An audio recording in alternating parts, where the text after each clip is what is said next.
26.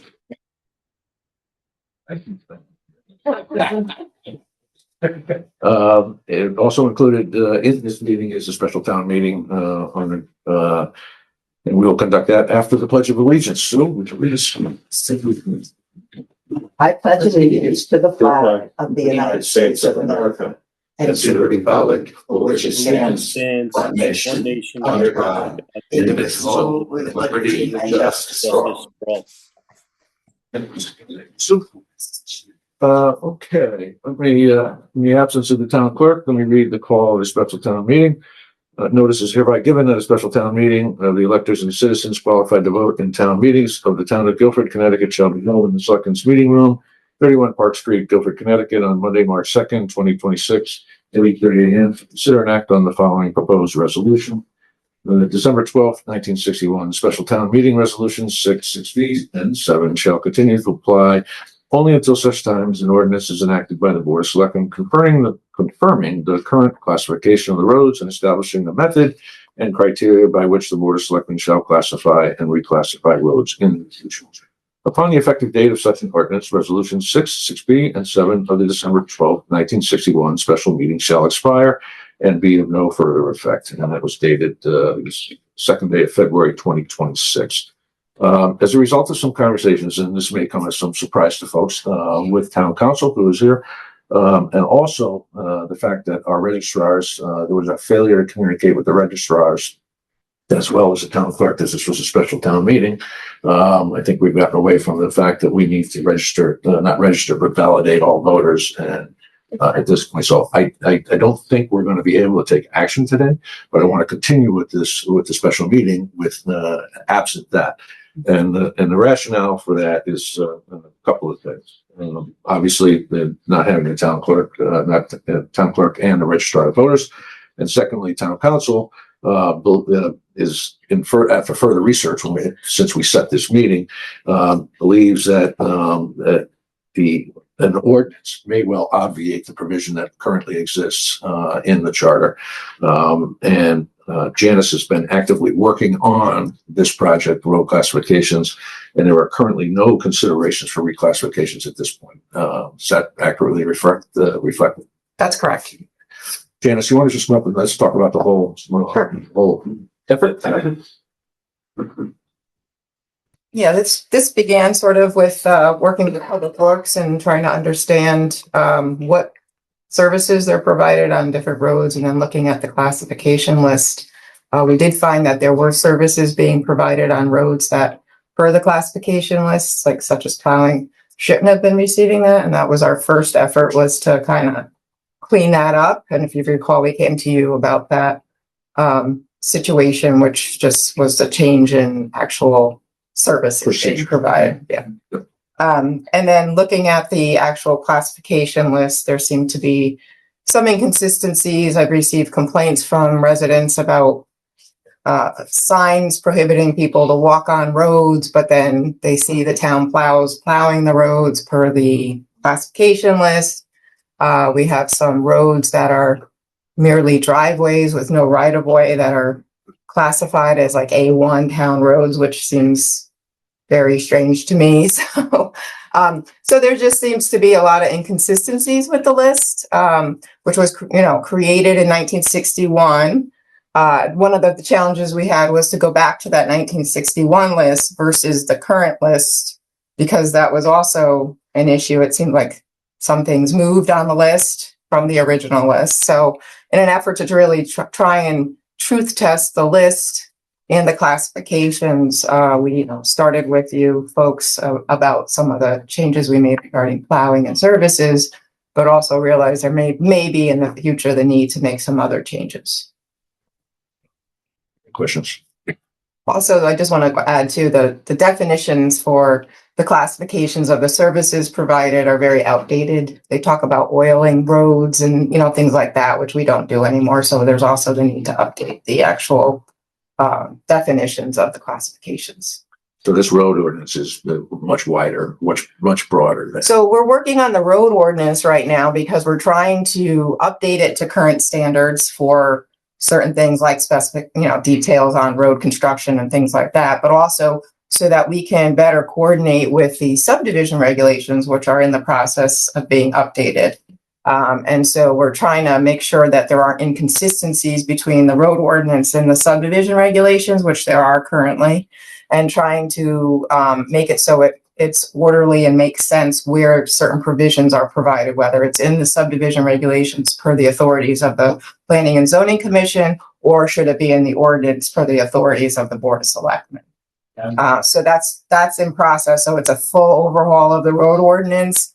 And in speaking with you and Pete about this road classification issue, it was brought up that we can add that into this wholesale update of the ordinance as well. Pete, any comments? Yeah. Pete, for those who don't know, Pete Barrett is our town council, and Janice is our town engineer. Janice, please. All right, so what we have a bit of an anomaly here in our local laws. 1961, when this resolution was passed, it was the town meeting was the legislative body of the town. And in 1971, the charter was changed, and it said that what it used to say is town meeting shall have the powers laid out in our general statutes. Now it says the town meeting has the powers laid out in this charter. So it's quite a bit more restricted. We had a situation over many decades where there was not a formal reclassification of roads, as Janet described. There's been kind of a creep where some roads have been receiving more maintenance than they were actually entitled to. And it got to a point just recently with Janet. She said, let's straighten all that out and formally reclassify. So when I looked at, all right, how do we reclassify? We don't have a process for reclassification except to call back to this 1961 resolution.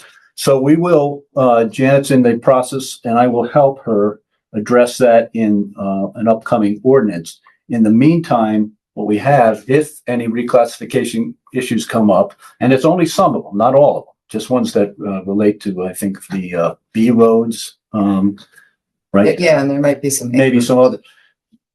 If that need comes up again, we're going to follow the same process. We'll have to go to town meeting.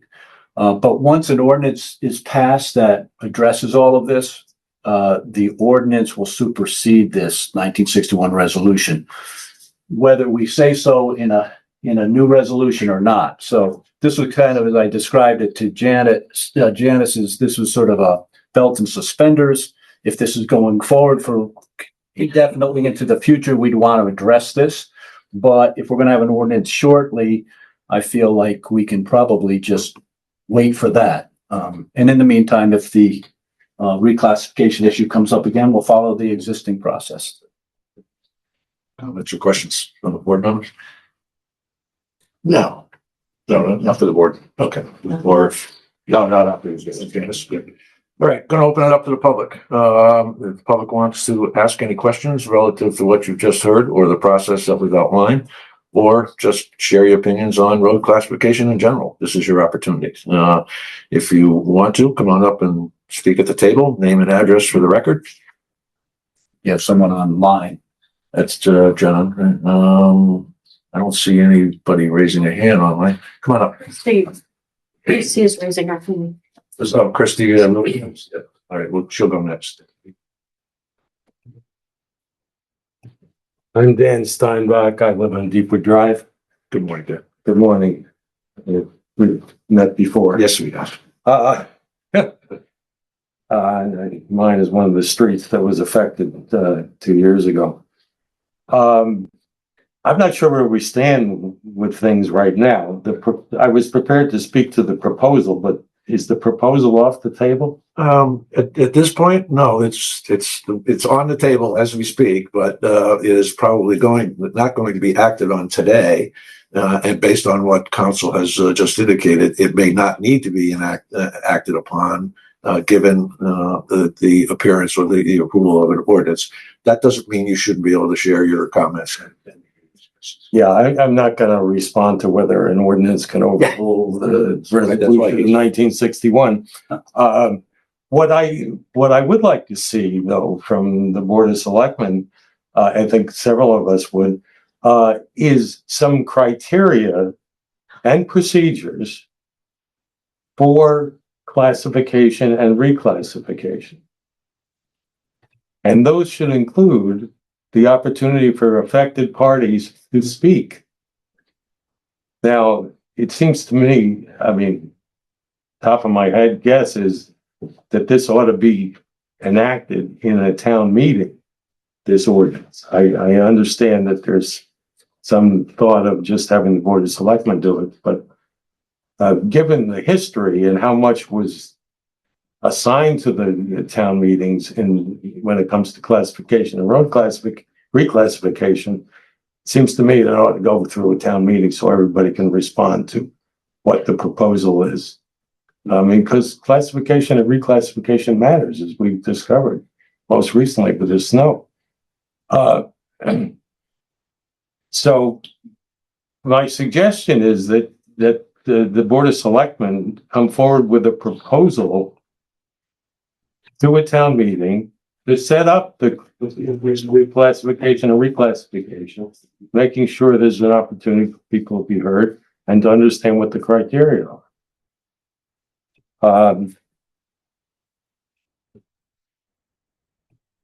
Yeah, I mean, I think the present proposal, if it's still out there, is unusual and kind of asking us to give the Board of Selectmen a blank slate, give up our right to a town meeting on reclassification for something that's going to come down the pike in the future, which we don't know about.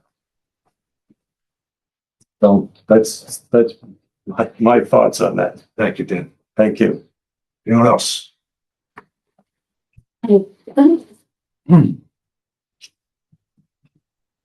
Hi, I'm Faith Prostowski. I live at 80 Hilltop Road. Morning, Faith. Thank you for all your service. I'm so glad that you're doing all you're doing. Just going to be the devil's advocate here. Yep. I was at the last meeting about this. And Peter, I thank you for all the work you did, but you did point out that we wanted to prevent something like happened when our neighborhood was told we were going to lose our plowing and maintenance. So most of our houses were not built when this was written. So we understand your point of view. But I also think as a community, if in the beginning you had just done the right thing and continued the precedent that the town had set in caring for the people of your community, you wouldn't be having us in this room with you right now. And you'd be able to do a lot more. And on a side here is I've been attending some of the affordability meetings, and I'd really like to stay in Guilford. And I would like other people to be able to stay in Guilford. But when services, my kids are grown up, they can't live in Guilford. I'm not asking that they live in Guilford, but my kids aren't going to school, so you're not paying for them to go to school. So I think could be a holistic approach to looking at the community as a whole. And, it's not, the thing goes, your poor planning isn't my responsibility.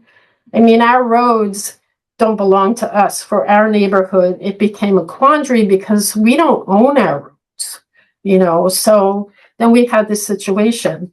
Anyway, I understand what you're trying to do and simplify the process, but everybody in Guilford uses the roads that we have in town. And I really do think that the community should be able to have more input than just the first selectmen, because you might not be in power all the time. We might have something that's happening in Washington happening in Guilford. Thank you. Thank you. Anyone else? Yes, Christy Rubendunst. Hey, Christy, good morning. Good morning. 221 Fitchill Road, North Guilford. And I'd like an opportunity, I'm sorry I've missed it if it's posted somewhere, but to see what the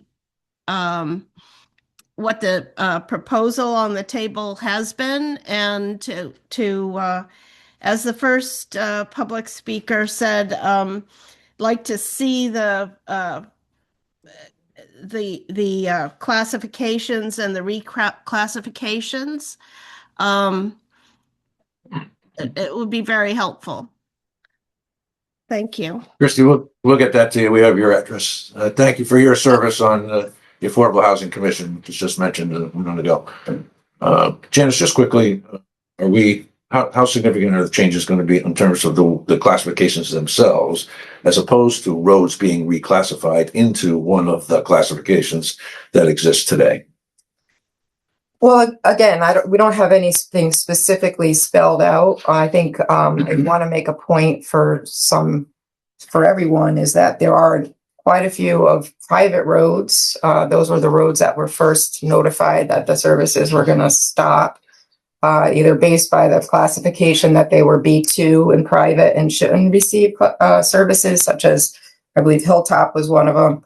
And then there are many residents in town, I think, including Christy, who lives on a private road that is clearly private. The way it was developed was to be a private road and does not receive any services. And that was changed in the late 90s with changes to the subdivision regulations and I believe the road ordinance at the same time to try and eliminate the creation of a lot of these extended private driveways that are shared, which don't receive services because, it made the developer ability to have more lots and less infrastructure, so less cost to them, make more money, and then leave us with, very long, extended shared driveways that don't receive services, and therefore the residents are, having to maintain the roads and including plowing. So those would not be affected because those were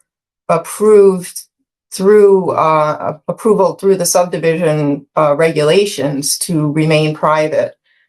So unless there is some way for those residents on those roads to create a 50-foot right-of-way and build a road to our town standards per our ordinance, they're not going to likely become town roads in any shape or form.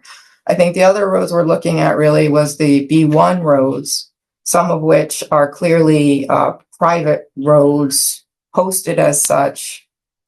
People are not allowed to use the roads unless they're members or guests, and yet they're receiving some plowing. And those would likely be more of the associations, areas that have associations that have the ability to maintain the roads as well, or do maintain their roads. And I think the thought with that would be if there were to be proposed any changes, I think as we had discussed, we would want to meet with those neighborhoods ahead of time to, discuss the reasoning as to why we believe they're receiving services that maybe they shouldn't be receiving.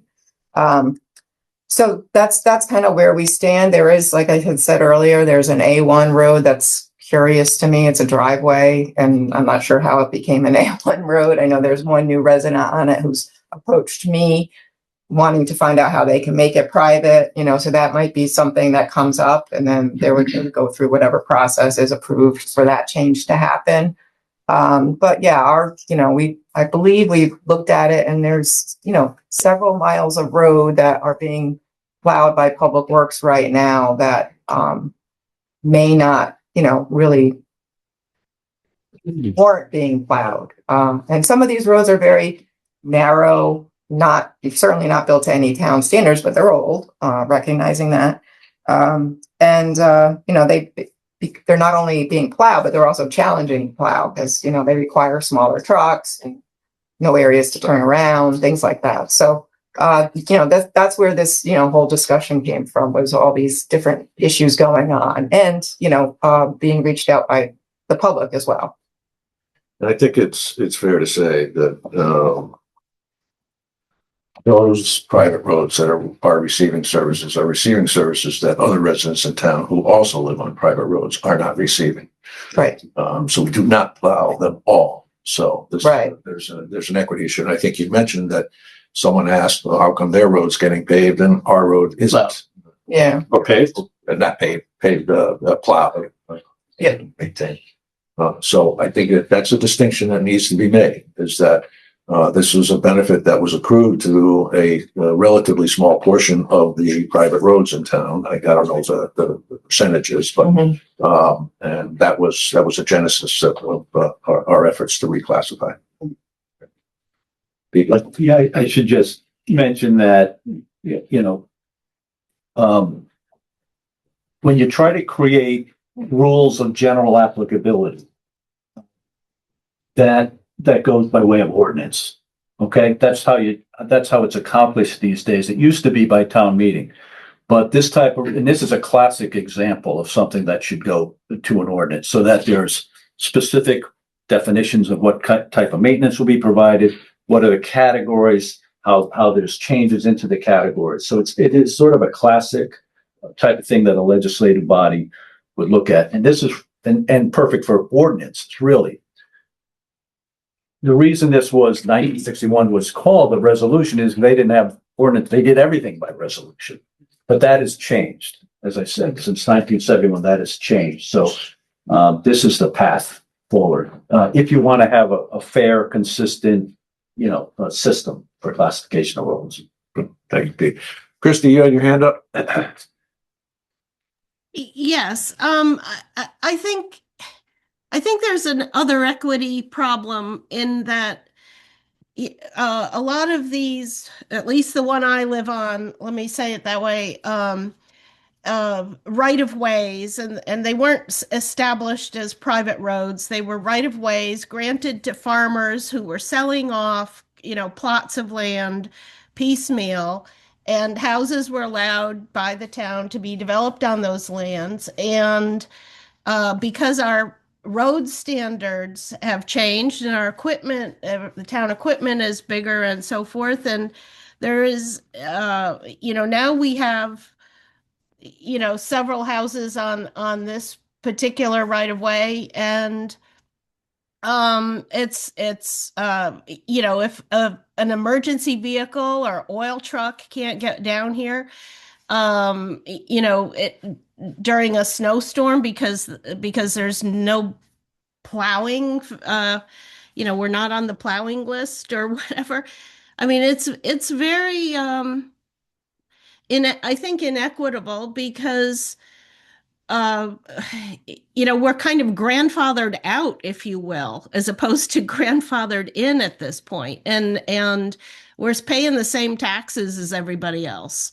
So it would be nice to be able to have some consideration from the town as part of the tax base that we are. Thank you, Christy. You're welcome. So just in terms of the safety aspect, I always want to address that. Again, we have, and I can try and get for you in the future, numbers of residents who live on these private roads that don't get any services, such as Christy's talking about. Our fire department has a plow truck that is able to respond with them when there's an emergency, and there's also coordination with Public Works if needed or as needed for gaining access to residents' properties for emergency services. So I think it's something that's been thought about because of our situation here in town with the allowance of so many private roads to be, developed in the past. Again, those processes were stopped in the late 90s. I think when it was recognized that there was like a different class of roads being created that was a little onerous to the residents. But unfortunately, there are hundreds of residents that live on these private roads. And I just like to point out, I live on one of those private roads as well. It's something that is clearly indicated when it was through a subdivision on your subdivision map, and usually referenced in your deed, so that you should be aware when you're purchasing a property on one of these private roads that was created through subdivision, that it does not receive town services. The other thing is the older roads that were created and neighborhoods that were created through processes outside of the subdivision regulations. Those tend to be the ones that end up as B1 or B2 private roads. And, you know, that's kind of the ones that I think we're looking at here as to, is there services being provided or not being provided that should be? So, that's, the consideration, but those private roads, that were created through subdivision really have no avenue of being reclassified unless they are able to, bring the road into town standards. Well,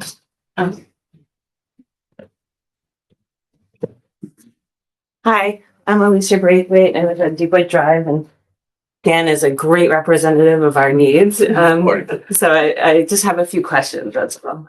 So I agree with what my neighbors are proposing.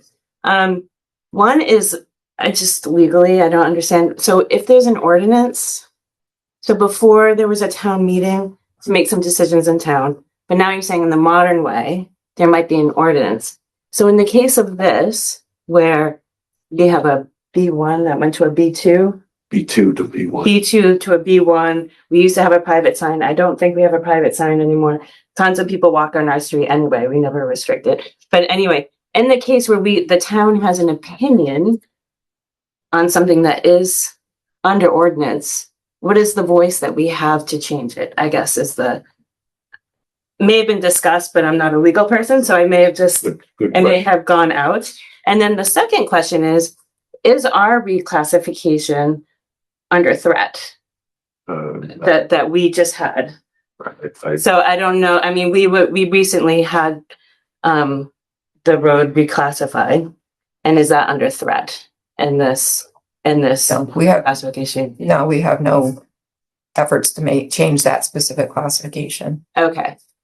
So I guess then, So your first so question, the first question is just trying to understand how process with the civic the civic process. things process. Yes, thank you. The- Work. And in terms of an ordinance, like if you set an ordinance that's supposed to be general, but it really isn't general for some of us, how do we fight that or give you an opinion that may influence your decision making? I guess that's my The passage of an ordinance requires public hearing.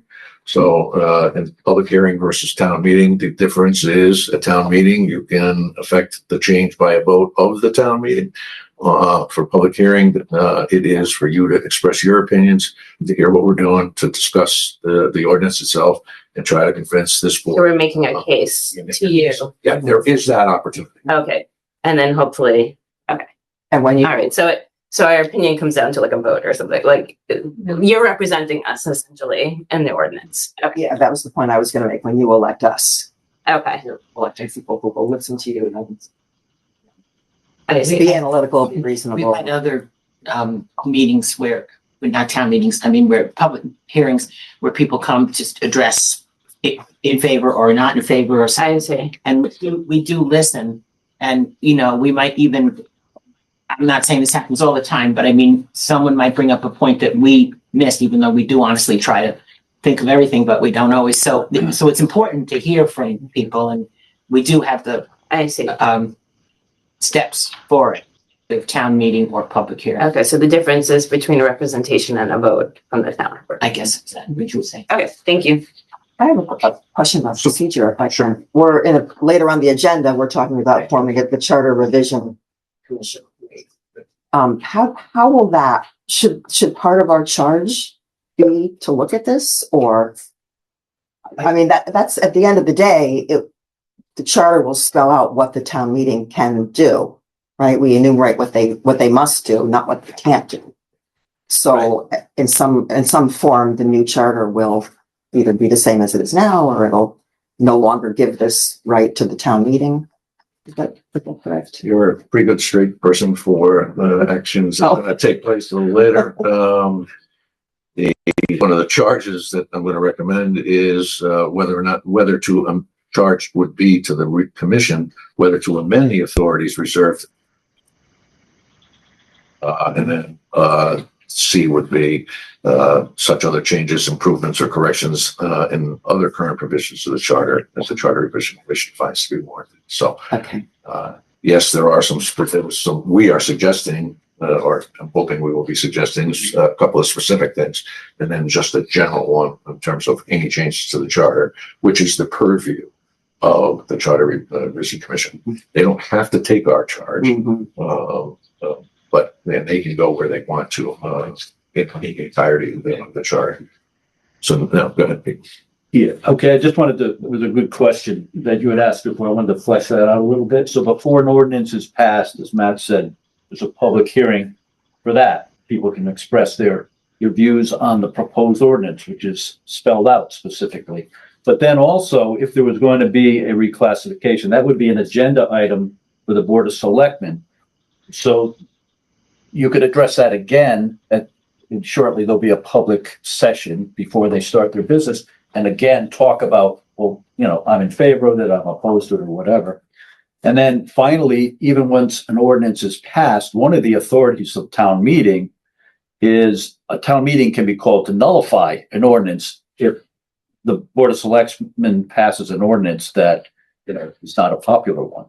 So there's still that. So the town meeting still has some power in an Yeah. ordinance. It's a question of. It's just at the end of fighting against something that has been put into. And that town meeting can be called by petition. You're not dependent on the Board of Selectmen calling a town meeting to challenge their own ordinance. I just have a question. Oh, certainly. Name and address for the record, please. My name is Martha Hessler. I live at 62 Hilltop Road, and this is Frederick Hessler. Morning. My question is, it sounds as if you're trying to reduce services to people that live in the town. And why aren't you trying to increase services so that everyone can get plowed? That's a very good, thank you for that question. We are trying to equalize the services that are provided to residents across the spectrum. As I mentioned earlier, there are folks that have private roads who are not receiving those benefits. And I suspect there's probably more that are not receiving it than are receiving those benefits. And this was exactly the same thing you just mentioned. This is an equity issue for folks, whether, unfortunately, some may win, some may lose. But in this case, this is to level the playing field so that if you have a private road, you are responsible for it, like most others are. And it's an unfortunate situation. As Janice alluded to, we're not sure how some of these roads actually wound up receiving those services. And I'm not going to suggest there was nefarious behavior or there were favors given to certain people who lived in certain areas. We all know that's certainly within the realm of possibilities at one time or another. And I don't mean to cast aspersions on any of the previous decision makers who sat at this table or worked for Public Works or worked for the engineering department or worked anywhere else. But the fact of the matter is, at some point, people started getting services they weren't entitled to. And that benefit does not accrue to everybody who is in the same position relative to the classification of their roads. Neil Murdoch, Hilltop Road. Morning, Neil. In very simple layman's terms that a non-lawyer can understand, I want you to clarify how the decisions are made right now at this point, who makes them, and what this ordinance that is being discussed but has not been passed yet changes as to who makes the decisions and how they're made. I don't need a lot of legal obfuscation on this. I want like a really clear answer that anybody can understand. Please. Janice. All right. Well, I'll start. So Try. okay. No legalese. Well, You can't help it. that's my job. So right now, I would say under this, and I kind of already passed the Rubicon on this because we had a request for reclassification. So at that time, I looked at this and I was kind of surprised, like, how do we do this? We don't have an ordinance and we literally have to look back. Where is the authority here? And where we found it was 1961 resolution of a town meeting. So in the absence of anything else, kind of held my breath and said, I think this is the only way we have available to go forward with a reclassification. Right now, under our current charter, if a town meeting was convened to try to do this in a vacuum for the first time, it could not do it. The town meeting does not have this authority. So what we looked at is, well, I suppose they have a little bit of residual authority under this 1961 resolution that we can use because we have to, because there's nothing else. And so that's what we did. I hope that's not too legalese. Yeah, I just would like to add, so in terms of the who receives services and who doesn't and how that's changed, I mean, so I can only assume in 1961, this was what, just determine who got what services. But certainly over time, even with the Hilltop was a B2 road on this list. So that's why the folks on Hilltop and Deep Wood received the letter that they weren't going to receive services anymore because we were trying to respect the list that was established in 1961. And then it wasn't until, further research being brought to our attention and then looking at the fact that the other part of the neighborhood was somehow classified as a B1 in 1961, which was Collier, and I forgot the other name of the road across the way off of Chaffinch. There was a decision made with the, inclusion of you folks having the town meeting make the change to change that to a B1. But so in the case of where you felt you were not, services were being taken away, well, they were given to you at some point since 1961 to get plowed, where by the list, you shouldn't have been receiving those services. And then there's others who are receiving services who we wonder, based on the classification, if they really should be classified that way. And, so that's where over time, there's been some changes in what services have been provided to some of these original classified roads from 1961. So there's kind of two things at play. Is the classification correct in the first place? And then are the services being provided meeting that classification? So we've gone way off on a tangent to my original question here. And as I understand the answer that I received is that at this time, the town meeting has the authority to deal with the classifications of the roads. Okay, so that's complete. What is it that you're looking to change from the town meeting having the authority to classify the roads? And I'm not talking about specific roads. I'm talking about how the decisions are made in this town. What is it that this ordinance is looking to do to change how these decisions are being made? I think the answer is, you can answer it, but absent the ordinance and the conflict created by the 1971 revision, that's the essence of this one, right? Yeah, we're in very, it's very unique. It's anomaly is what I call it. And yeah, we're in the absence of anything else, we have to have something. So we're using the resolution for now, but that's not a power that the town meeting would otherwise have, except for, falling back to this 1961 resolution. So my question is, who is it who's going to be getting the power to make this if this so-called ordinance does pass? We'll have to see what the ordinance says. All right. I mean, it's still being drafted. I don't think it's close to its terms yet. There'll be a public hearing on that. I think probably some of what exists in the 61 resolution might actually find its way into this, because some of the reclassification decisions are already left to the Board of Selectmen, just not all of them. But yeah, so I can't answer that yet because we don't have the ordinance draft yet. Sure.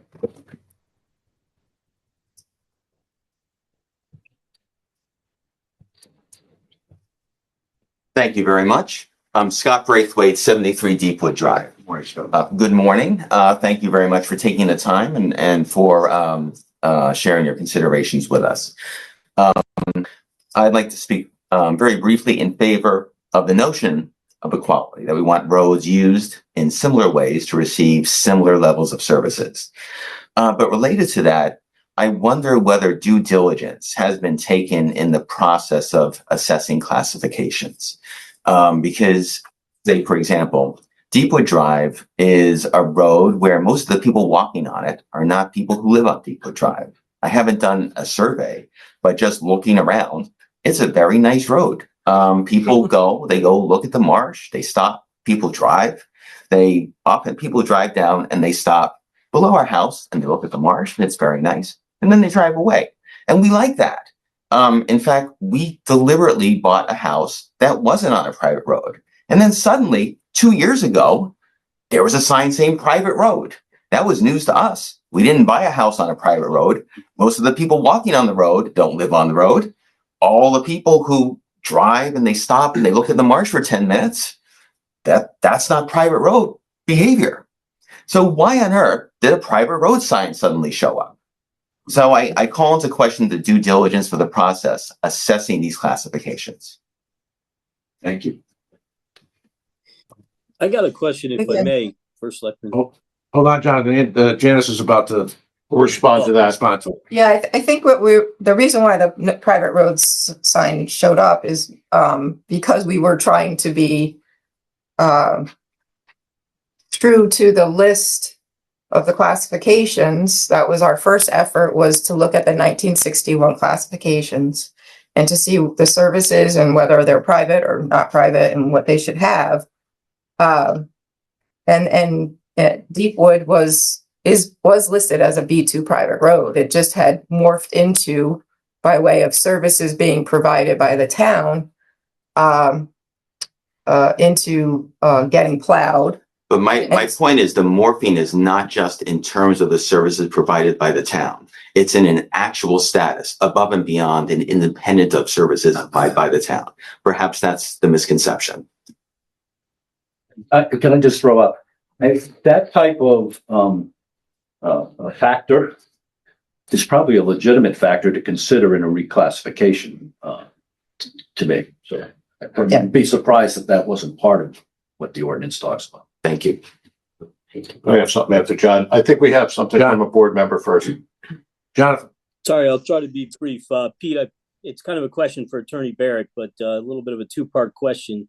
I sort of assumed that in the absence of a new ordinance, the current process would stand.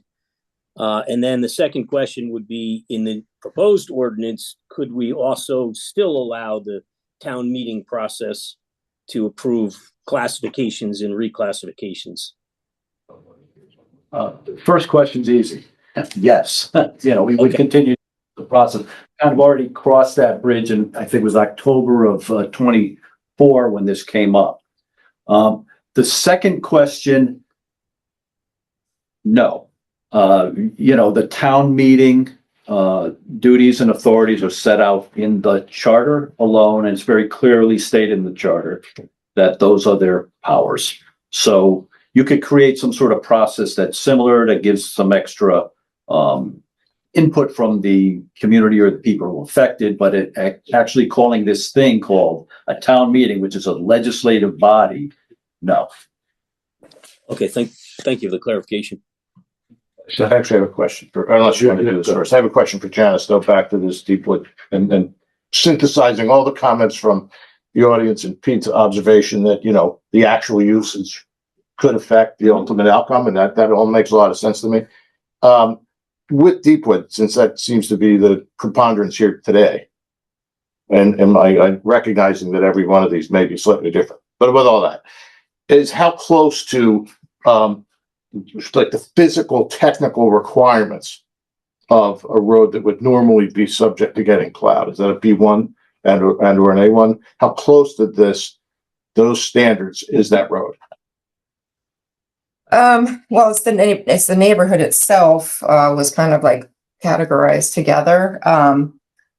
But it was identified as a B2, I believe. And again, I don't have, I wasn't here at the time to know, but I think looking at the timing of development of that part of the neighborhood versus, say, Talia Ridge and the other road across the way, I can't remember the name of it.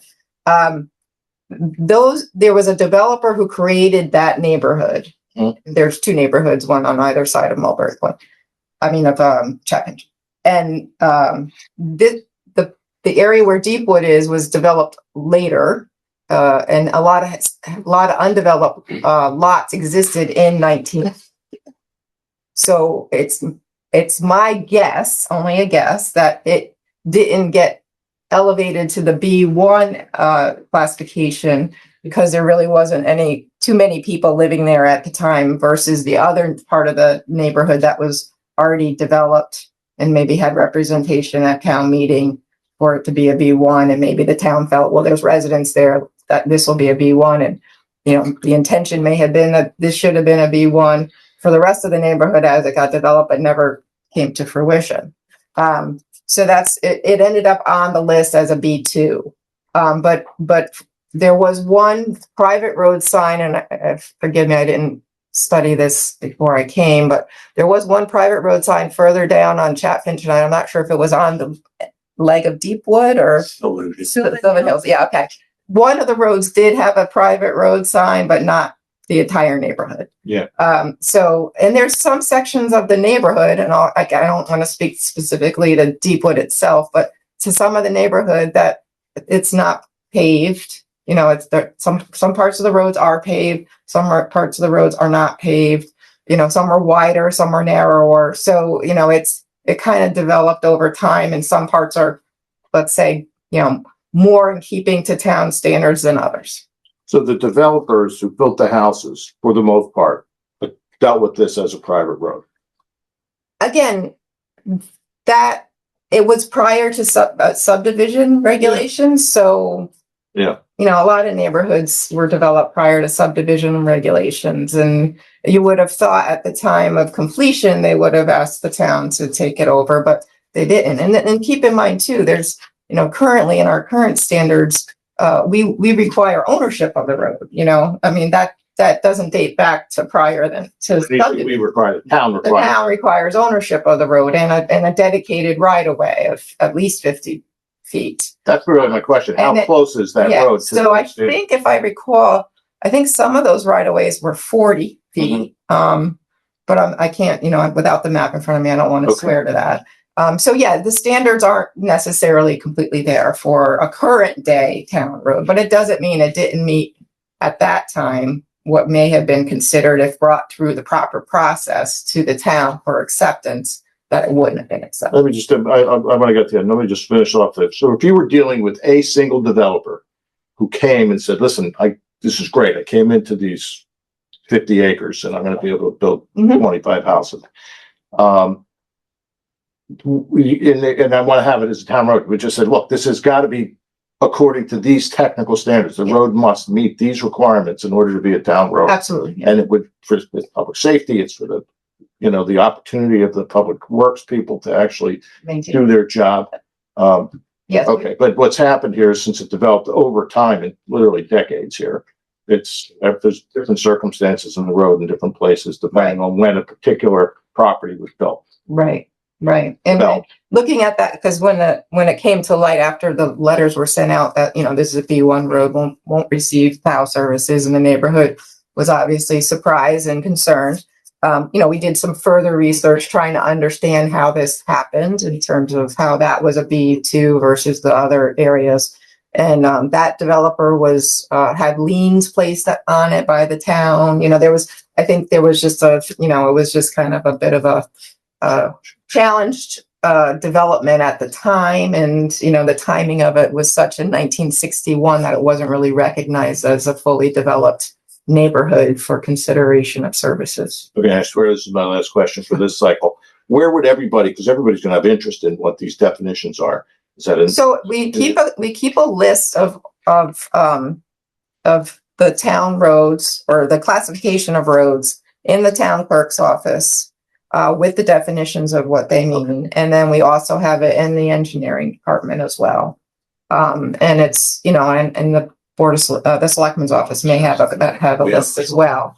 And it's, part of typical due diligence when someone buys a lot, to have it confirm that it's a town road or not a town road. And, as well as other things.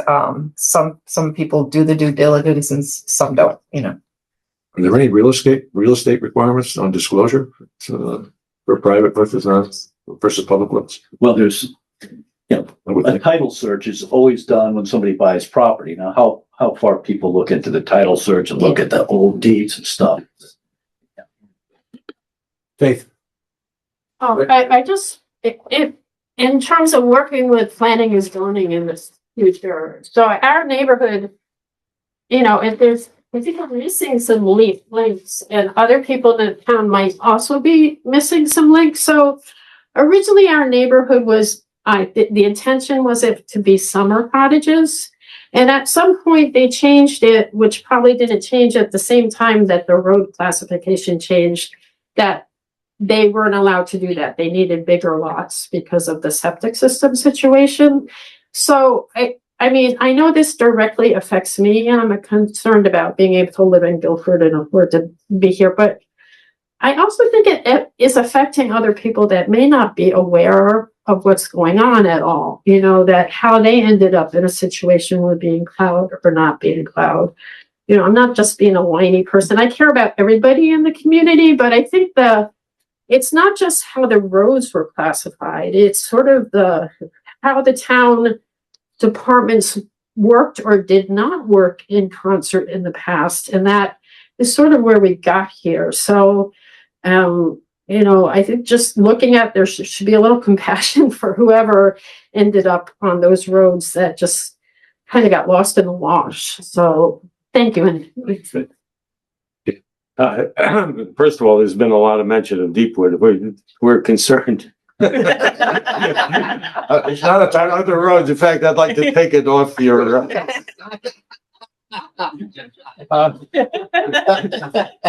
That number one. Number two, when we did get it reclassified, the Board of Selectmen, my understanding, and Town Council supported that reclassification, and we appreciated that. Yeah, very much. And it worked great. We had a 10-minute town meeting and it was done, and we've been very happy since. So thank you. But we're now concerned about the future. And while you're drafting this ordinance, it's important to keep in mind that this kind of input is important to have so that the classification is right. The other thing is I just learned that if the town meeting can override an ordinance, we're going to be back in a sense with town meetings potentially hearing these reclassification matters, because right now it's not that difficult to get a town meeting. So unless the charter changes at the same time, the town meeting's still going to be out there kind of lurking behind all of this, it seems to me, which is frankly, I think, a good thing. Anyone else? Sorry. Hi, Brent Cools, representing Sylvan Hills. I should have said Deepwood. Have great neighbors, and they keep us informed and interested. But maybe just a few procedural questions. So as you're drafting the ordinance, like how much time do we get to actually review the ordinance? And then, you know, if it's voted in, you know, to be enacted, like, is it kind of, you know, put in over time, or is it immediately effective?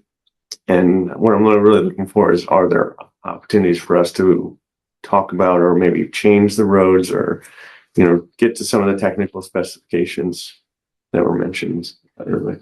Yes, we will have a public hearing. We'll post it ahead of time. And Janice is also already committed, I think earlier today, to notifying impacted neighborhoods ahead of time that the ordinance has been prepared, and give everyone an opportunity to comment and provide us with your input. And Matt, to that point, I really think for the minutes today, we should either have these definitions and the list of roads. That's not too much trouble, or at least a link to it, so that everybody can. There's going to be it's a lot more than just people are here, and I appreciate that. A lot of folks have made that point. So if we can, whatever we can do to distribute the information, would be great. We'll have Brendan posted somewhere with The current list and the current list And the definition. Should we put it on the engineering Yeah. page? All right, we'll put it on the engineering page. We'll put it on Public Works page and the Board of Selectmen's page. All right. Yeah, it's great. Good suggestion. Hi, Do I need to come up here? No. No, we discuss with that after the first round. I'm gonna have my husband. He does such a great job at remembering answers. So, but I'm good at asking true. questions and not Not remembering. true. So, one, please define a charter. Like the town meeting goes to charter, right? I think you said something like that. Charter is it's like the constitution for the town. Okay, thank you. So we had a lot of email exchanges about this meeting, and what I don't know, were we concerned about the town meeting specific to the roads or in general being lost for a certain decision making in the town? I know that we were concerned about having the town meeting voice with regard to our issue, but was there a threat to the town meeting larger than that we were concerned with, or are we specific? If you're asking me, we were Yeah. just responding to the proposed resolution for today. Okay, for this particular Yeah, one. I mean, Okay, the town meetings in general are subject to the charter, am I right? right, okay, so we were just concerned with our specific issue, losing the town meeting voice in the decision. Okay, thank you for clarifying. Oh, and then one last one. Sure. If we have private signs and they're no longer private, can we take them down, or how does that work? Were they installed by the town or are they? Yes, Yeah, yes. you could, give us a call at the engineering department. We had asked them to remove the private road signs after the resolution, Okay. the last town meeting. All right, thank you. If they haven't been, we'll, On any of Okay, the thank you. roads. I'm sorry, Sylvan Hills has one as well. I believe that was part of the last. Yeah, so there was one private road sign that was there that wasn't the town's. The town put up the yellow ones. So the yellow ones we can remove for you Okay, because they're still in place erroneously. Anything further? No, thank you very much for an earnest and robust discussion. I have one more question. So how are we leaving in summary? Like you said that we don't have any voting power today. There's not there, so there presently isn't. It sounds like in summary, for our particular issue, there's gonna be an ordinance set up and then there'll be another hearing at which we could comment. Yeah. But it's not in terms of a vote or anything. We'll be here, we'll get a message. Is a hearing where we could, a public forum where we can give comments. Okay, all right, thank you. Is the next meeting basically saying laying down what you said before, laying down the ordinance from the 60s, and then we're voting, including in that vote is approving the power to approve the ordinance, giving it over to the Board of Selectmen. Exactly. Well, the Board of Selectmen makes the call on ordinances. Right, yeah. That doesn't go to town meeting. Well, thank you very much. Thank you. Anyone's welcome to stay for the more boring part of our meeting. Question break. Good thoughts. Eric, Do a quick 5-minute break. Mark Dudley, we're on top of it. Yeah, okay. Not today. Yes. We may do it. Way up.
Even tell me you came to this meeting without a picture I of that did new come, I grandbaby. do have some.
Okay, we're back. I think we're at item 3, public forum. Anyone wishing to address the board in public forum? None in the room, and I don't see anybody online either. Okay. Item 4. Pat, you have someone online. Okay. Mr. Holman online. Who is it? Dave Christie? Holman. It's not Christie. It's Dave Holman. Oh. Dave? You want to be Yes, heard? yes, I sent the board the audio is terrible, by the way, so hopefully you can hear me. We've got you. We can hear you.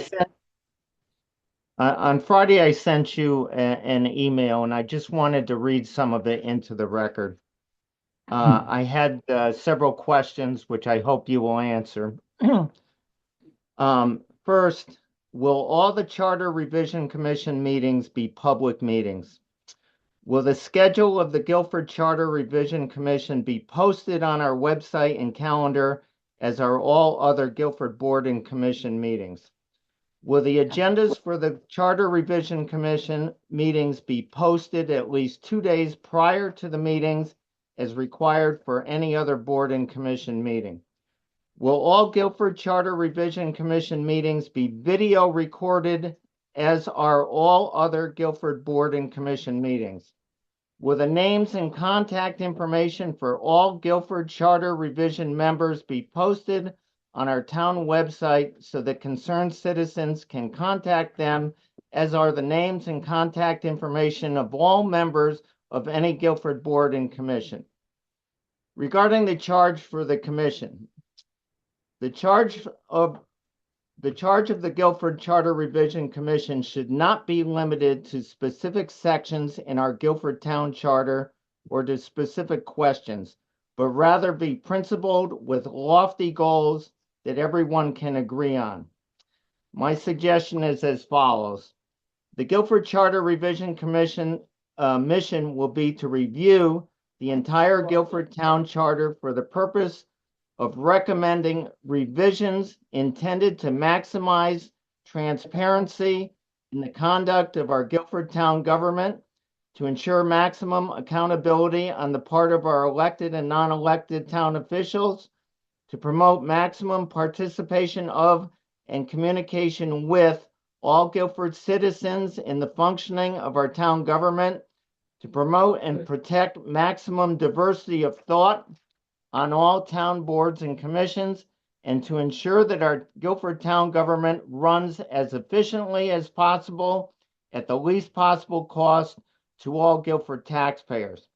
Finally, I have previously stressed the importance of giving equal consideration to everyone who has reached out to the first selectman and expressed their desire to be on this most important Guilford Charter Revision Commission. All votes regarding individual members who have expressed a desire to be on this commission, or slates of members to be appointed to this commission, or how people were chosen to be on the slate to be voted on to be on this commission, should and must be made public.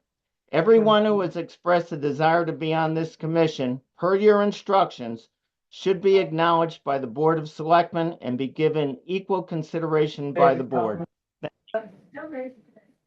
Thank you, Dave. Anyone else wishing to address the board? Hearing none, let's move on to item 4. Approval of minutes. 4.1 would be February 2nd, 2026 regular meeting minutes, which we are pulling off the table. So is there a motion? Oh, we didn't even have them. That's right. We didn't have them. We didn't have them. So anyway, is there a motion? I'll make the motion. Yeah, second. Good. Comments, questions, suggested changes? None. None? Good. Let me try your minds. Selectman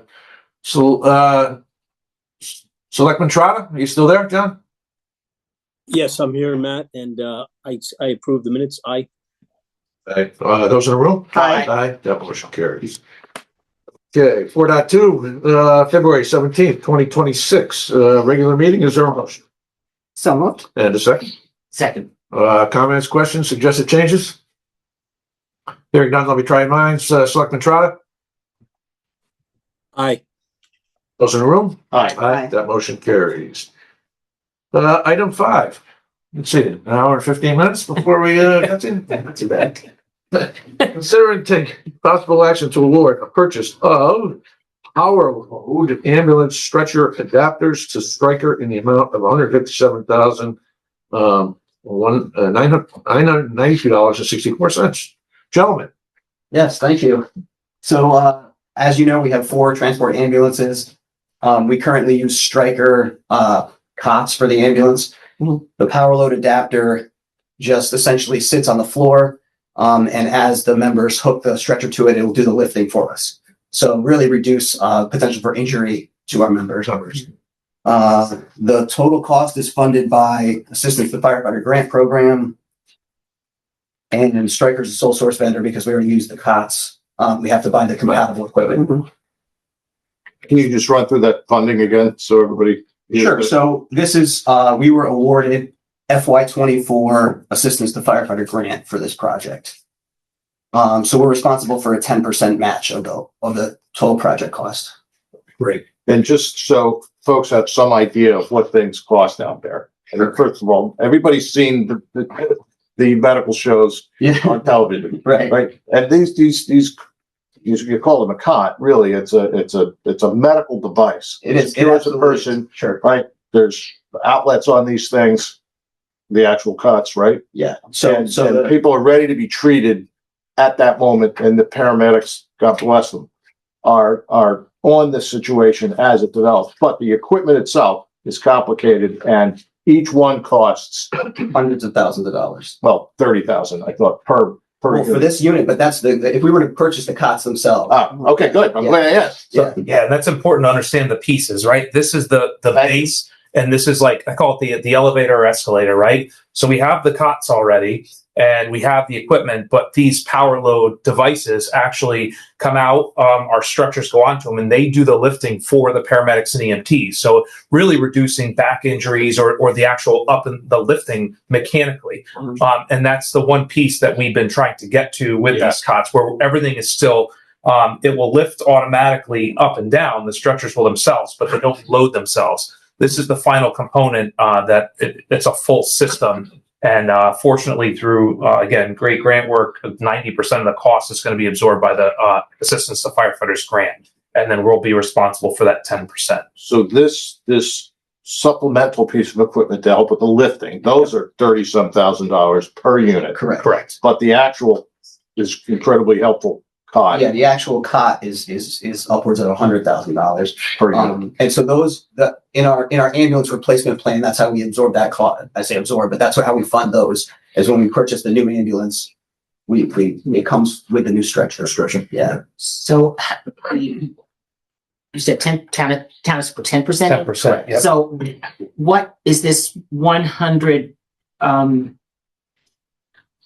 did I see this? How much is the town putting in? How much? No, it's not on here, but it'll be roughly 15,000. Okay, so we're not putting in 150. No, the whole project cost is almost 158, right? So we're gonna have to put in about. So that 15.8 or that 10% of that. But that 10%, a good question too. That 10% is already set up in the capital for the ambulance replacement. So it's not like we're absorbing that somewhere else. It's already part of the plan. We're just getting the full capacity out of these stretchers, and 90% funded by the federal government. It's great. Good. Thank you. So do we have a motion to approve? So moved. Second. Any comments, questions, et cetera? Let me make a comment. Clint, Assistant Chief Haverkamp has done amazing work over the years in securing grants for us. He's the grant writer of choice. And he's called on to do it all the time. Clint, great job. So far, so good. Jonathan, what do you got? I just wanted to clarify. I think we've kind of approved that we were going to make this spend. Are we just approving this particular quote? The vendor, yeah. The vendor purchase. Yeah. It's a sole source vendor. Okay. And then I'm just curious, we get hit with this all the time, sole source vendor, and a lot of sometimes inflation in some of these vendors. How did you determine they were sole source vendor? Is there a process or? So the Stryker is the manufacturer of the stretcher. So Faruno is another manufacturer. A good example. Furuno would not sell us a base to lift our Stryker stretchers. So the only way we can buy this component is from Stryker itself. You can't buy another manufacturer's component from a different manufacturer. Does that make sense? They're just proprietary. They're proprietary stuff. It makes sense. I was just trying to follow, how they became a sole provider for the cots, I guess I'll call them. Yeah, just because we're already in so lift deep, system for the cots. Okay. Yep. Understood. Any other questions or comments? Hearing none, let me try my Selectman Trotter. Aye. Those in the room? Aye. That motion good. All right. Thank you. Thanks, good. Have a good day. Not bad. Hour 20 minutes. But That's okay. Item 6, discuss and take possible action to appoint a charter revision commission and review the charge of the commission. You have in the packet 8 individuals who I am will be making part of my recommendation and motion to approve as members of the Charter Revision Commission. But let me just go down the list that I have. And I should say, and I will address Mr. Holman's questions, but I will note that as a result of our alerting the public to the fact that we were going to be doing a charter revision, we had, I believe it was 14 individuals self-nominate in some form or fashion. Okay. And we have five of the members that I'm going to recommend came from the self-nomination category. So these are, I'm going to put this in a motion. These are the folks that I would like to appoint, like us to consider appointing to the Charter Revision Commission. Pete Webster, former first selectman, town of Essex, town manager, and a couple of places up in Vermont and New Hampshire. Brendan Sharkey, Guilford resident, who is a former Speaker of the House of Representatives, also has served on charter revisions in the past, and is has been a municipal attorney, most notably in Hamden. Judith Myers, who her CV is there, or not her full CV, but very accomplished. Does an awful lot of work in the nonprofit sector, and has been on some pretty significant boards. I believe she's currently on the United Way's board. Steve Terreri, local gentleman who I know from soccer, my kids' soccer days. He also had a couple of boys that were very good athletes as well. But Steve is retired, and he also is a founding participant, and I believe he chairs the CARE Foundation, which is the Paul Dostey Foundation here in town. Jennifer Baldwin, Board of Education member, also an attorney. Bill Bloss, who served for, I believe, 16 years as chair of the Board of Education. And also an attorney. Charles Haverden, who sat at this very table with us, had expressed an interest in participating. So I didn't even count him as self-nominated. He was sort of inside anyway. Richard Gross, who is, again, he's an attorney, has been active over the years on a variety of boards, not currently. Rabbi Hesh Summer is interested. And his resume or his applications there as well. Mark Janicki, unaffiliated voter, who came in through self-nomination, as did Greg Gillette, who is a Republican and was self-nominated. He nominated himself to Lou, who nominated him to, who brought him to me. I do know Greg. I won't go through the folks that we did not elect for decency's sake, but if the folks want to make their names known, that's up to them. I think what we have here is, I think, a very, very good board or commission from very talented individuals, successful individuals, people with experience in government, people with experience in the community, and in terms of balance, political balance. There are 2 unaffiliated voters, participants, 2 Republicans, 3 independents, and 4 Democrats. And they're quite honestly up until last Tuesday, I thought there would have been 3 Republicans, but one Republican decided that their schedule would no longer permit them to do that. And so I was able to talk to Mark Janke, I think it's Janke. Janke. Yes, I know him. He's a very strong friend of the library, so I do know him.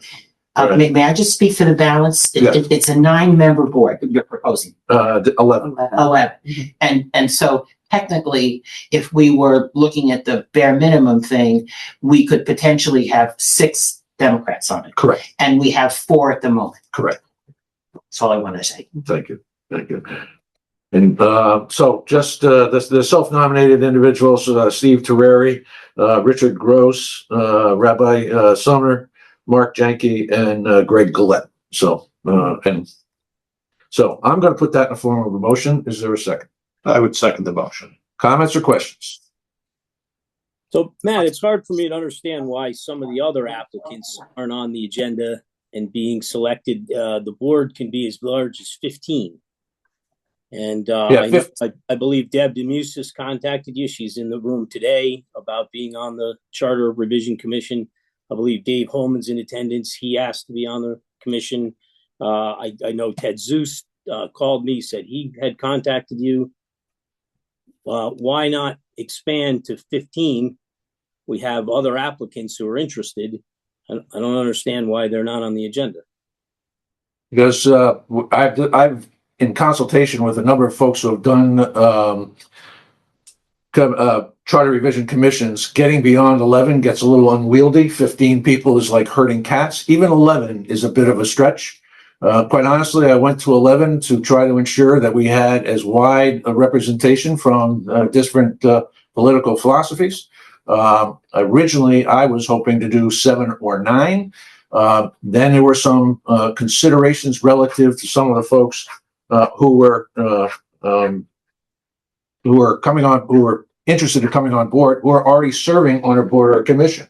And we had a parameter that by state statute that doesn't allow for more than 1/3 of the members to be participating in another on another board or commission. And it was a value judgment on my part that I feel that this gives us the best opportunity to have and has no indication of the capabilities of anybody else who self-nominated or indicated. And by the way, Mr. Zeus never contacted me. First I'm hearing it. First I'm hearing of it. And Mr. Holman did not actually send in an application either. I know he had talked about doing it. I do not have an application. Another objection I have is if we look back at the minutes from our December 1st meeting, this came up under correspondence, and I said I'd received correspondence from residents asking how to apply on the Charter Revision Commission. And you said anyone interested in serving that commission should notify the first selectman's office of their interest. And then you said there is no formal application needed. People filled out the applications as I indicated when we thought that they would be interested, and they would make for a good member. I think Mr. Holman's last comment relative to serving on that commission was he knows that he wasn't going to be considered, so he wouldn't even ask. There's an email somewhere from Mr. Holman, I know we get plenty of them, where he effectively took himself out of the running.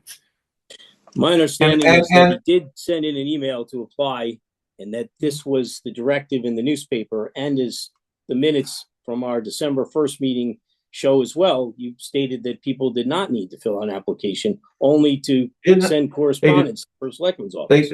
You're right, they didn't have to. And then once I made a decision, in order to satisfy the curiosity of this board, I wanted those applications so you would understand who they were and what their credentials were. And Jonathan, at the end of the day, I don't think it should preclude these applicants that they didn't give you an application.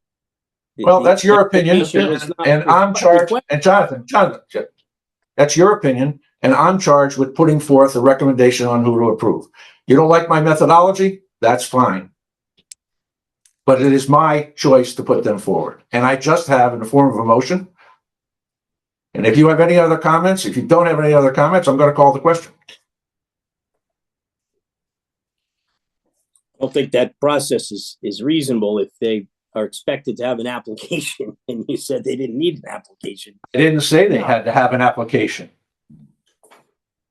Some folks submitted them on their own because they know that's our normal process on the boards and commissions. And then these 3 applicants, there's room on a 15 member board for these applicants. I just don't understand why they can't be included in the process. Well, Jonathan, I just gave you an answer to that. Didn't I give you an answer to that? I mean, honestly, this is a good size and we're actually representing. Mr. Holman, put your hand down. You're not part of this discussion. Yeah, it's not public forum. But let me take a touch at that. We're actually covering 4 separate, in a sense, political blocks. Okay, we have Democrats, Republicans, Independents, and unaffiliated. Which, there was a moment in time, and that's still the case. The unaffiliated voters in this town are the largest single block of registered voters. I think that's either still true or very close to being true.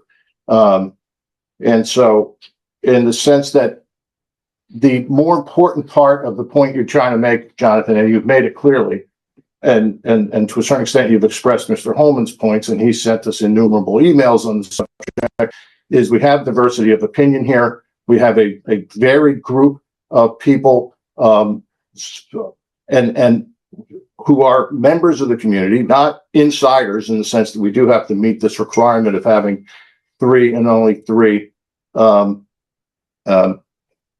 people that are on other boards or commissions. So I think we've checked all the boxes. Yeah. And the process, if you've been involved in, voting for many years on the Board of Finance, now you're here for several months.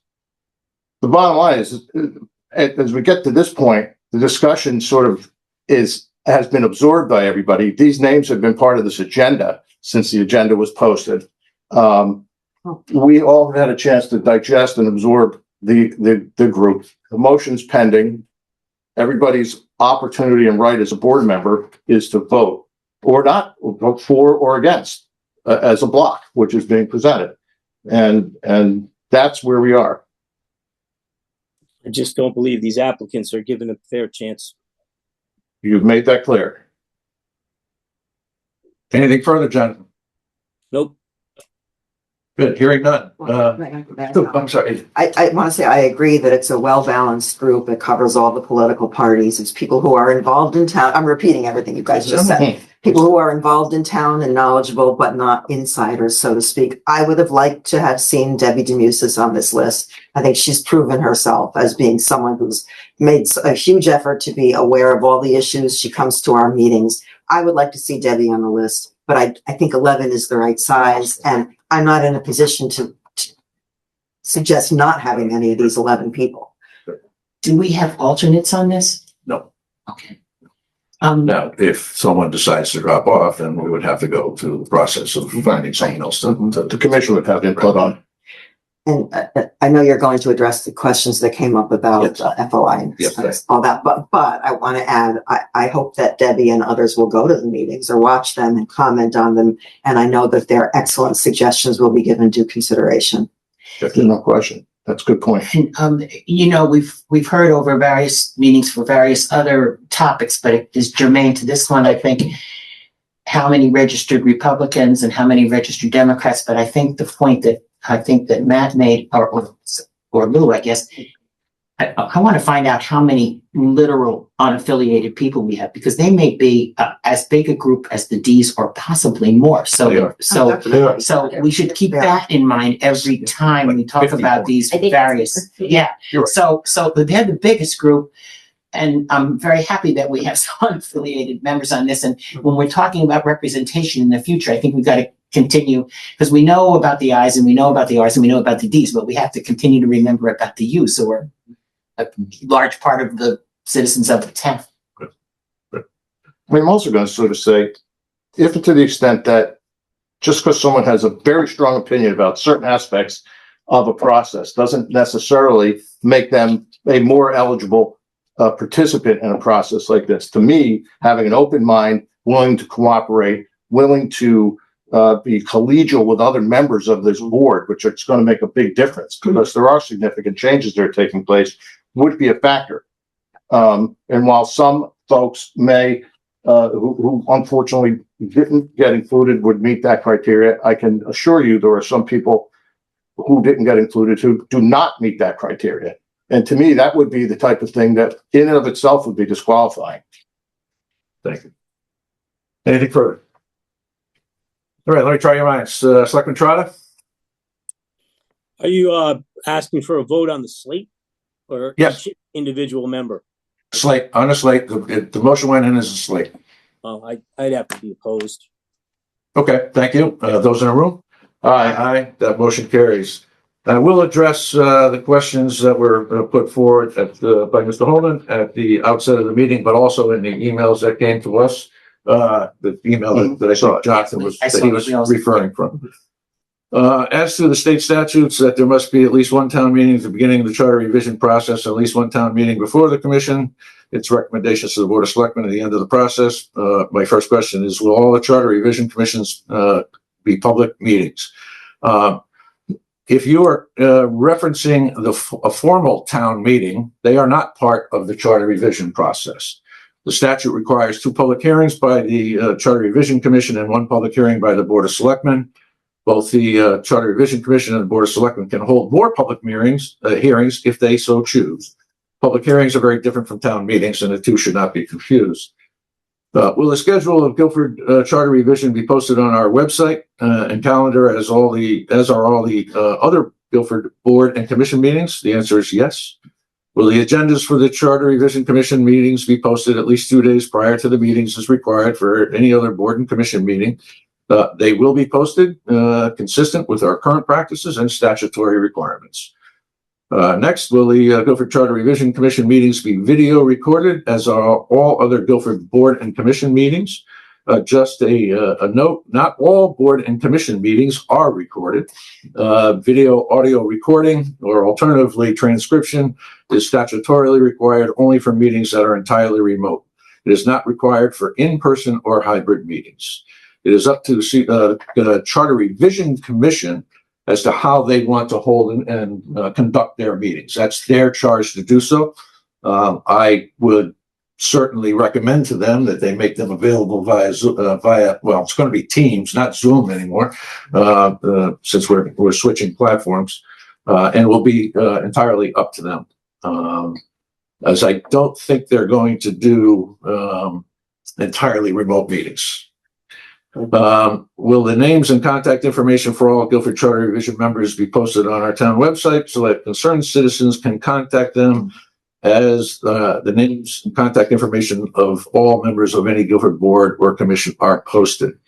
The answer to that is the inclusion of contact information on the website under the Charter Revision Commission section of our board and commission listings is at the discretion of individual members, like it is for everyone sitting at this table and any other board or commission that folks serve on. And as to the charge, I have, will be submitting the charge to you in a moment. So that is my response to the questions that were put before us. Yes. I'd like to motion that Deb Demusis and Dave Holman be considered for the Charter Revision Commission and it be expanded to 13 members.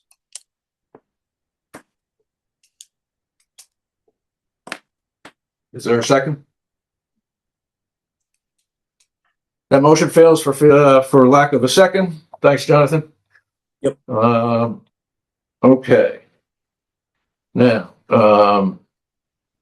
we have a couple things where we need to decide on. Let's, one of which is to put a timeline on this for them to bring back the first draft. I'm going to suggest that we put a 6-month window on it at the outset. To try to move this process along as expeditiously as we can.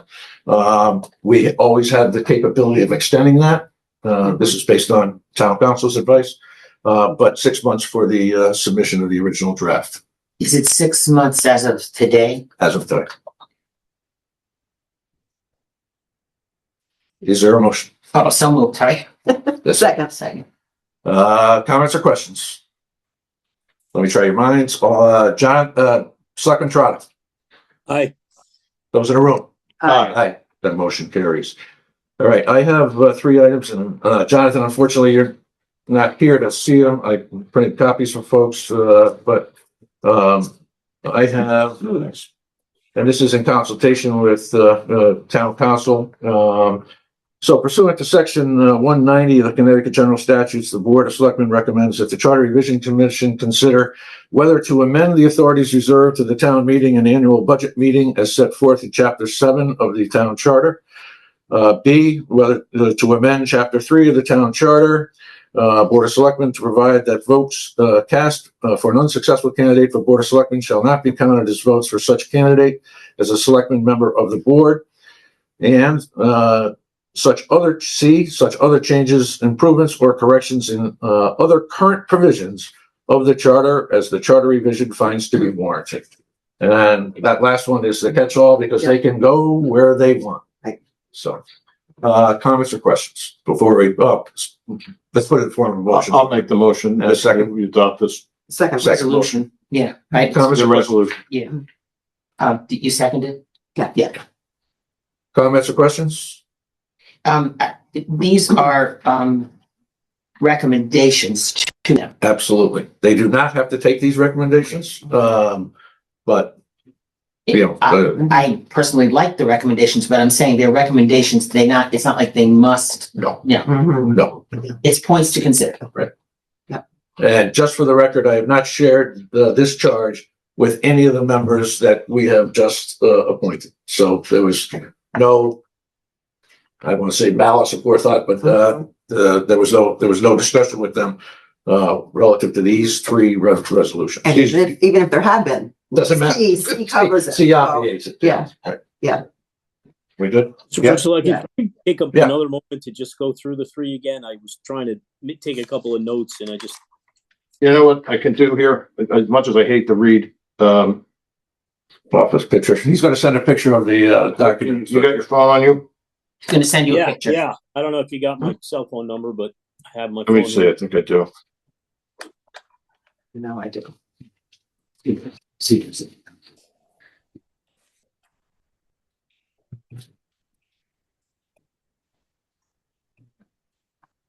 That's a good. So just end them. Is it, I'll just give you the last four digits, 7216. Yes. Okay. There you go. You should get that. Right. Look.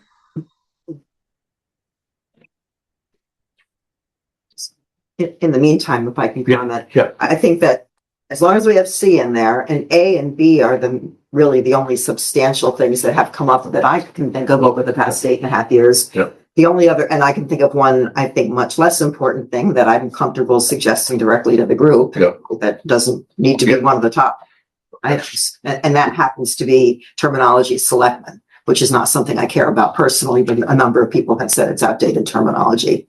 But I don't think that needs to be in the charter. It's a minor point. Thank you, Kendall. I'd be happy to include it. I'd be happy to include it in the charge. You feel stuff? I don't really think it's necessary. But as an example of a little thing that I don't think belongs. And the same thing to me, people have come up to me quite indignant and say, why are you a selectman? I said, well, I normally do object to that being thrown into that generic, but in this situation, it just went along. And, in New Haven, they dropped aldermen, they called them alders, but if we do it, we'd be the selects. And that sounded like a dance group to me. And I just, if we become the selects, fine, but I wasn't going to be the one to promote it. So. Yeah. Okay. We've got a motion on the table. And a You second. have time to read it, Jonathan? Oh, yeah. Did it come through? It's still downloading. It's still downloading? Oh, Yeah. all right. All right, I'll read them to you again, Jonathan. Sorry. Whether to amend the authorities reserved to the town meeting and annual budget meeting is set forth in Chapter 7 of the Town Charter. That's A. B is whether to amend Chapter 3 of the Town Charter, Board of Selectmen, to provide that votes cast for an unsuccessful candidate for first selectman shall not be counted as votes for such candidate as a selectman member of the board. And C, such other changes, improvements, or corrections in other current provisions of the charter as the Charter Revision Commission finds to be warranted. Okay, I think I got it. Good. Okay. We've got a motion and a second on the table. Any comments or questions? All right, hearing none, let me try your minds. Selectman Trout. Would be opposed. Those in the room? Aye. That motion carries. Thank you for your attention to this, and I'm glad this is finally behind us. This has been a somewhat arduous process. It's the end of the beginning, as they said, somebody said. Yes. Right. You're right. Okay, item 7, appointments and resignations. Discuss, 7.1, discuss and take possible action to appoint Wendy Dockery to fill a vacancy on the Guilford Housing Authority, term to expire 3/31/2029. Is there a motion? So moved. And a second? Second. Let me try your minds. Those in favor? Selectman Trot? Aye. Those in the room? Aye. Aye.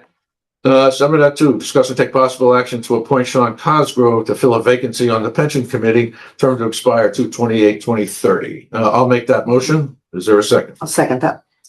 Good. Just a comment, that seat has been open for quite some time, so we're glad to finally have a full complement of 5. Let me try your minds. Selectman Trotter. Aye. Those in the room? Aye. That motion carries. 7.3, discuss and take possible action to appoint Christina Powell to the Park and Recs Commission, term to expire 2/28/2030. Is there a motion? You may have a slightly different agenda than I do. Did this? Oh, no, there it is. I'm sorry. Excuse me. So moved. Sorry. In a second. Second. Let me try your minds. Selectman Trotter. Aye. Those in the room? Aye. That motion carries. Mr. 7.4, Selectman? discuss and take what's that? I just wanted to possibly throw out a motion that we take Carlisle Chacon's application off the table and consider him for the alternate position that Kai Linsky has just moved out of. We haven't voted on that yet, though. We have to wait until that's been voted on. Oh, I thought we. So that's 7.4. My eyes jumped ahead to Kai Linsky's too, John. That's why I started there. Yeah, we just did 7.3, so we'll vote on 7.4, and then we've already discussed this. We're going to make that motion after. Okay, great. Okay.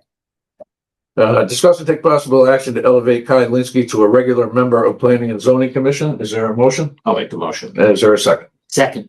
Comments or questions? Let me try your minds. Selectman Trotter. Aye. Those in the room? Aye. That motion carries. May I make a motion to remove from the table Carlisle Chacon's application to be an alternate to the Planning and Zoning Commission? Is there a second? Second that.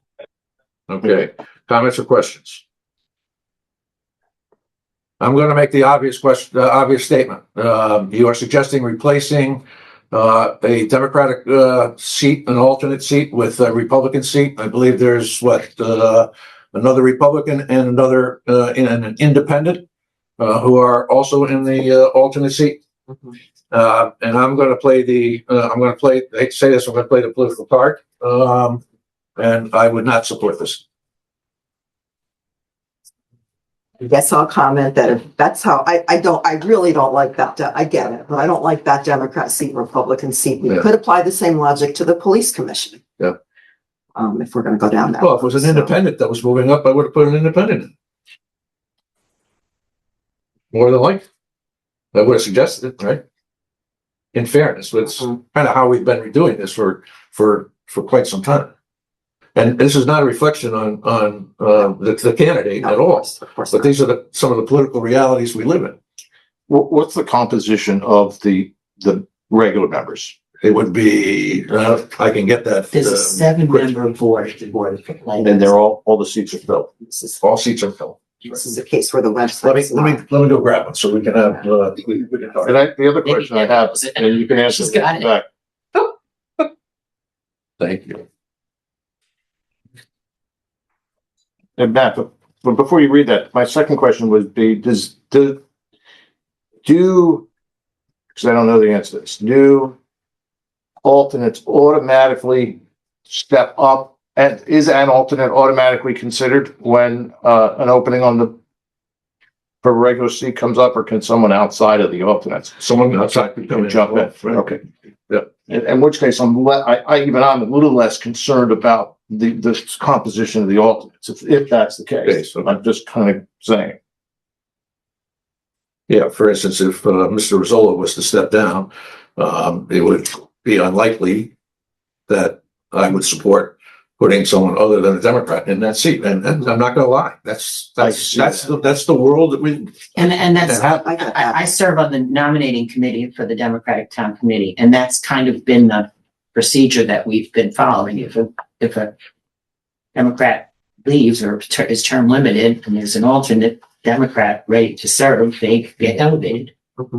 And then we vote based on our personal knowledge and the recommendations and all the other factors that we have. So.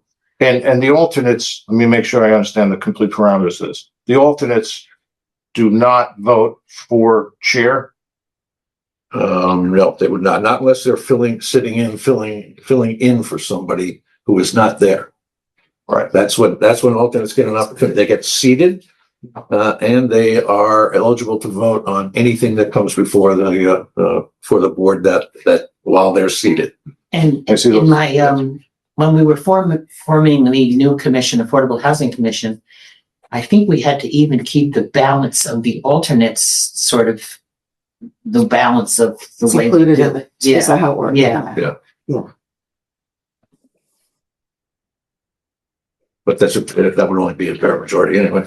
It would be a 2-1 on that portion of it. So okay. Yeah. My inclination on for the alternate is this is not as critical. I appreciate everything you're saying, and I do think, as we've experienced over the last several months, there's strong politics and political feelings about filling these seats, and we've heard quite a bit from both sides of the aisle on this topic.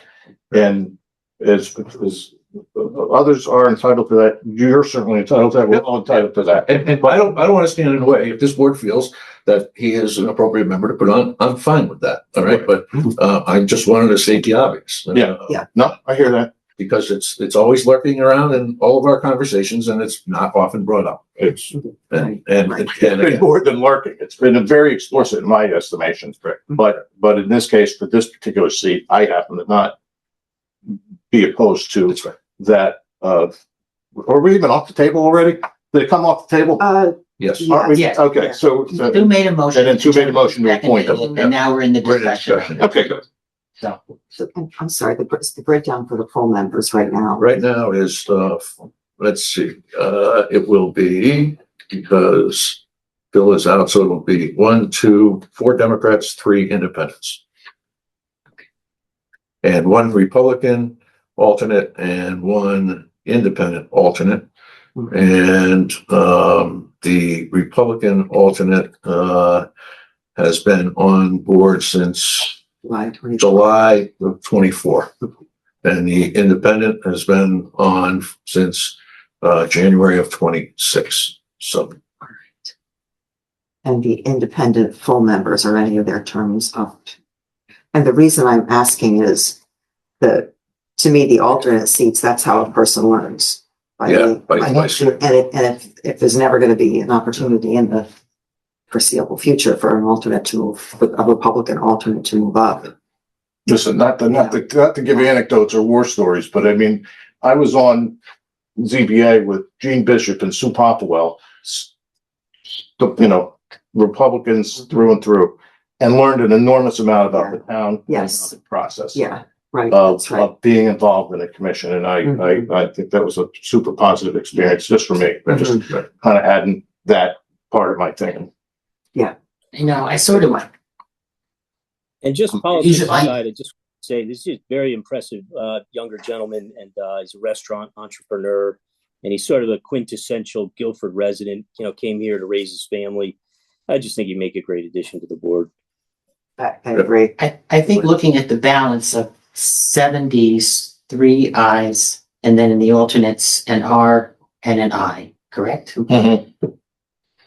I guess I would be okay with that. I kind of usually don't think that way, so I don't know. So that's something. Yeah, Right. yeah. Well, as someone once said, elections have consequences. There are certain expectations. I sort of agree with you too. There are certain expectations when you get sponsored by a party as to what you're going to represent. And I don't think I should go any further. No. I'll withdraw my objection to it, if this board feels, and I will support it if it's the will of this board. However, I just want, Thank you, Mr. First Selectman. I want it noted that this is an exception to what we normally do. And we're making this exception. And I'm glad you, like Lou said, we've been dancing around this and, you know, trying to be polite to each other, but it's nice to have this very frank discussion about it Right. publicly. Yeah. So I agree with that. All right. with that, I think you already said, let's call the question. Yeah. All right, let me, try your minds. Selectman Trotter. Aye. Those in the room? Aye. Aye. That motion carries. Well,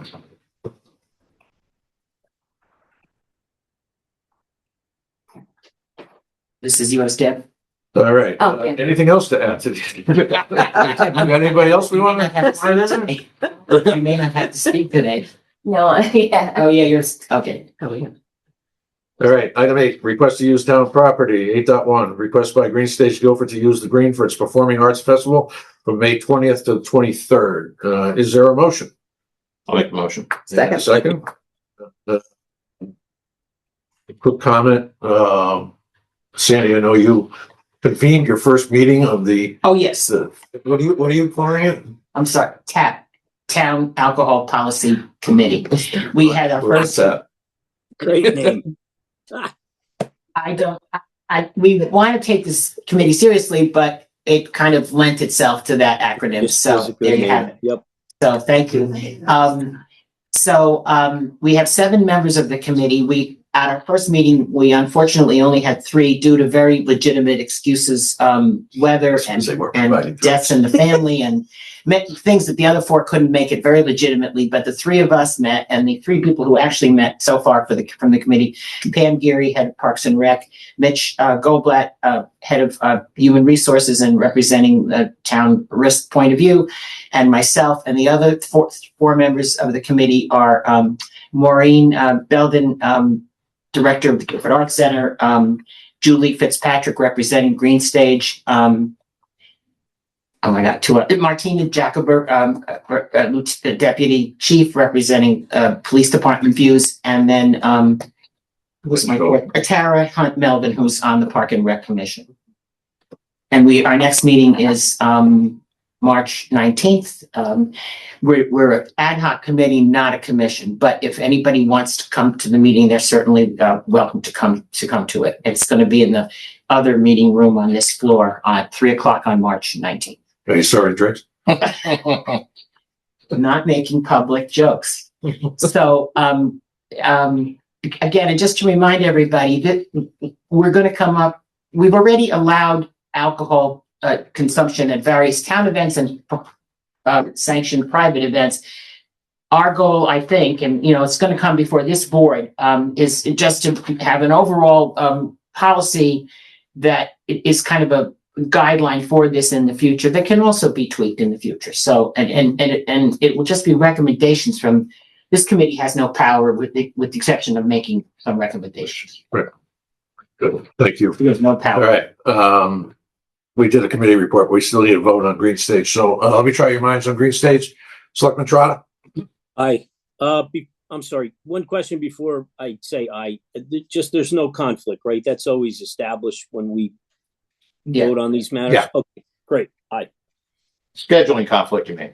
Yes, with another group on the green. Those in the room? Aye. That motion carries. Committee reports. I think we just got one. I'm going to touch on Shumpershaw again. I think we need to think about an opportunity for the community to be heard. I mean, I think the advocacy group has done a wonderful job. They really would like to get direction on the location. Shoot, I should check my notes. There's 2 items they really need. They need a location and here. Go to your notes. And let's see.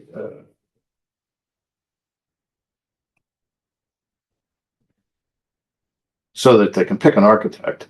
It's really location. So they can. Oh, I see. So they can establish. In order to establish their timeline, they need to have a location, and they need, in order to pick an artist, they need a location. It really matters. So those are the two topics. So the bottom line is, if we could figure out a way to get something on the schedule for public input, it'd be helpful. And I think at your last report, you probably said this, that the committee is still strongly pushing for a location on or Green or green adjacent. green adjacent, Yeah. but that's just coming from them. Yeah, that's coming from them. That's right. And that's precisely the type of thing that I think public input would be helpful. Right. To sort of get a better feel on where everybody is. I don't mean to prejudice, the selection of location, but, I think the green itself is one that is might be a bridge too far, maybe more challenging than, any fight is worth. And there's a number of adjacent locations that could work. So. Yes, sir. Including some town property. So if we can just keep that on the agenda and try and get something scheduled. Got it. That'd be fabulous. Got it. Sandy, affordable housing or Christine? I don't, no, we're just chugging along. Okay. Good. All right, correspondence. Anybody have anything under correspondence? No. Yeah, John, you're muted. Typically, I mentioned Dave's email, but he mentioned it at the beginning of the meeting, and you addressed those questions. I appreciate that. Thank you. All right, old business? New business? Public forum? Yeah, come on. Deborah Demusis, 18 Sugarloaf Road. Thank you for your frank discussion. I appreciate it.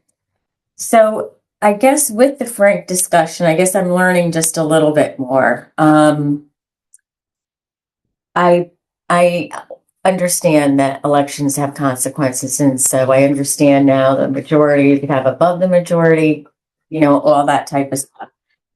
I guess what my real question is, when you're saying that we usually replace an independent with an independent. Or a Republican with a Republican. But I don't believe that's true, because a number of years ago, I know we put someone up on planning and zoning specifically for a Republican position that was leaving. And at that time, specifically, I don't want to mention the person's name, but he was going from a Republican to an independent. We were not allowed to fill that position until 3 months when that person was available for that position. So then that position became an independent. So I understand the party in power can have what they want. I don't believe it's right if an independent position comes up, an unaffiliated, a Republican or an independent.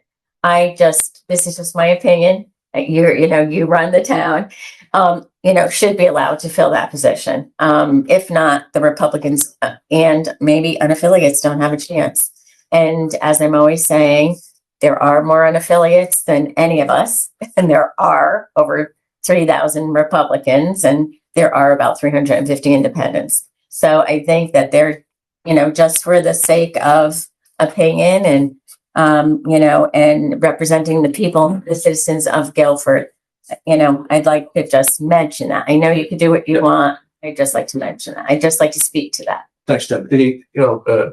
May have misspoken to some degree, but I did say the addition of the independent party changed the rules. Yes. Because when it was just the Not the two rules so established, much as the ground practice, the ground. Practice. the grounds, right? When it was just Democrats and Republicans as legitimate parties in this town, yes, because we had to observe the bare majority. Right. So that was commonplace. That was the way it was done. The introduction of a third party changes that, and to some degree, possession is not it's 9/10 of the law. It's not the whole thing. But if there are more capable candidates, then I could see, swapping around the I's or the R's. Right. And when there's an R sitting in a seat or an I sitting in a seat, they're going to have, and controlling the board, they'll have that same leeway. Right. Yeah. No, so I just wanted to bring that up. Thanks, Deb. Thank you. Okay. What else we got? Anything else? Public forum? Anybody All else? right. Hearing none, I'll entertain a motion to adjourn. Nobody online with public forum? I don't see any. I don't see anybody. Okay, I'll entertain a motion to I'll adjourn. make the motion. And a second. Selectman Trotter, Aye. those in the room? Aye. Aye, that motion carries. Good night from Japan. Is that where you are? I'm in Japan visiting my Oh wife. my gosh, what time of day is it there? It's about 2:30 in the morning, so, Oof. Oh, wow. Thank you for That's some attending. sleep. but I'll be in there in person, next meeting. Next meeting, I will be remote. I'll be in Washington. Oh, all right. All right, everybody have a good, morning or afternoon. Take care.